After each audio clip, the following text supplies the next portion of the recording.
یو خزراله او شکایت یو کو چې عمره د خرش عمر فاروق ورته پاسه دو لارې لور ترا نظام اسلام درته خیر په منبر ولار د خطبه وای یو غلام را پاسه دو د گریوان نیونی و منبر نه اعلان دی را کوس کو ورته ولی بچیا ودا د پیغمبر منبر دې ته په دې خطبه نشي ویلې په دې به هغه څوک خطبه وای چې پچا کې عدل او انصاف ته ظالم وي چې ولی وی په مال غنیمت کې صادره راغلی وي مام ته کمیس جوړ کړي او تام ته جوړ کړي زما کمیس لند دی او ستاوګد دی معلومیږي دا چې تازان لدو صادره ساتلې نو تعمیر المؤمنین نه ته ظالم حضرت عمر لاندې ولاړو دنیا ناس ته په مسجد نبوي کې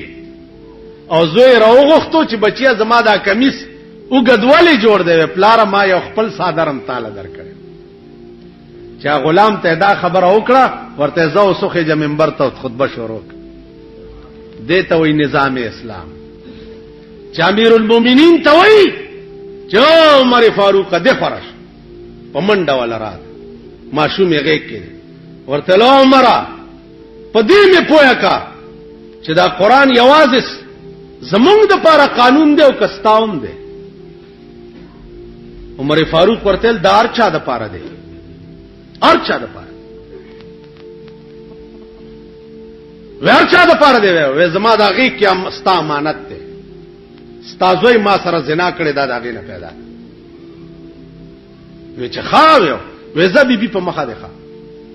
کور تراغه او زوی د سر نرونی او دیوال سره ډغري ور او جلاد روغختو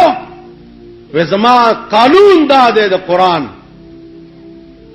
چې زنا چا وکړه او واده شوی نه سل دوره وهي لگاوي جرګي ولاله چې عمر استاد زوی قران ډېر مزیدار لولي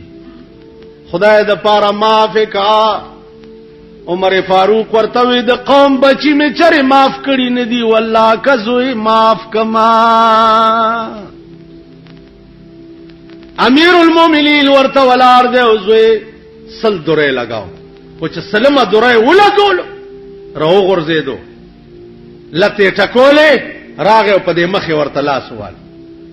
ول بچیا کته مړ شو مونږه خخ کړي نو ستا ملاقات به جناب محمد رسول الله سره وش دا د درو وهلي زخمونه ورته خایا او ورته وای چې پیغمبر تا چې کوم قران پرې خو عمر په داسې عمل کړي چې په کور راغلم نو صرفه نکړه